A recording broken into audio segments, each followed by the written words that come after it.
স্বৈরাচার প্রতিরোধ দিবস হিসেবে দেশব্যাপী বিক্ষোভ মিছিল করবে, স্মারকলিপি পেশ করবে ডিসি বরাবর এবং পীর সাহেব চরমনাইর সেই ঐতিহাসিক ভাষণ, যেই ভাষণের মাঝ দিয়ে বাংলাদেশের মানুষ জুলাইয়ে মুক্তির বার্তা পেয়েছে, মুক্তির সূর্যের উদয় দেখেছে।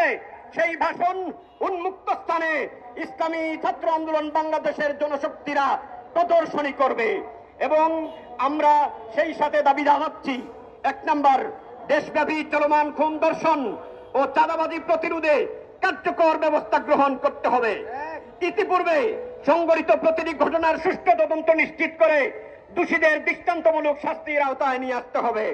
2 নম্বর, জুলাই গণঅভ্যুত্থানে নিহত শহীদ পরিবারগুলোর পুনর্বাসন এবং আহতদের যথাযথ চিকিৎসা নিশ্চিত করতে হবে।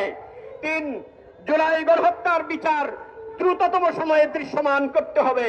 4, আগামী 5 আগস্টের মধ্যে জুলাই অভ্যুত্থান সংক্রান্ত ঘোষণাপত্র ও জুলাই সনদ প্রদান নিশ্চিত করতে হবে।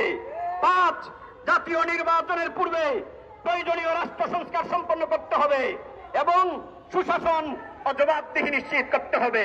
6, জাতীয় সংসদ নির্বাচনকে সুষ্ঠু ও নিরপেক্ষ অংশগ্রহণমূলক করতে সংখ্যানুপাতিক পদ্ধতির নির্বাচন ব্যবস্থার প্রবর্তন করতে হবে।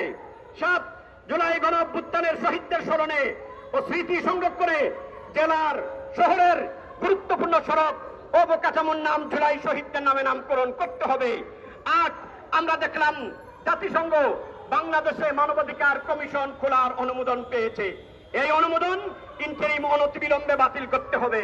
আমরা দেখলাম ইসলামী আন্দোলন বাংলাদেশের কেন্দ্রীয় সদস্য, জাতীয় উলামা মাশায়েখ আইম্মা পরিষদের কেন্দ্রীয় সাধারণ সম্পাদক মুফতি রেজাউল করিম আবরারের নামে মিথ্যা মামলা দেওয়া হয়েছে।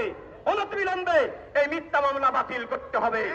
যদি মানবাধিকার কমিশনের অফিস খোলার অনুমোদন বাতিল করা না হয় এবং মিথ্যা মামলা প্রত্যাহার করা না হয়, তাহলে বাংলাদেশের সাধারণ ছাত্র জনতা রাজপথে নেমে আসবে। আমরা এখন মিছিল করব, কথা এবং স্লোগান রাজপথেই হবে, আমরা রাজপথ ছাড়বো না ইনশাআল্লাহ।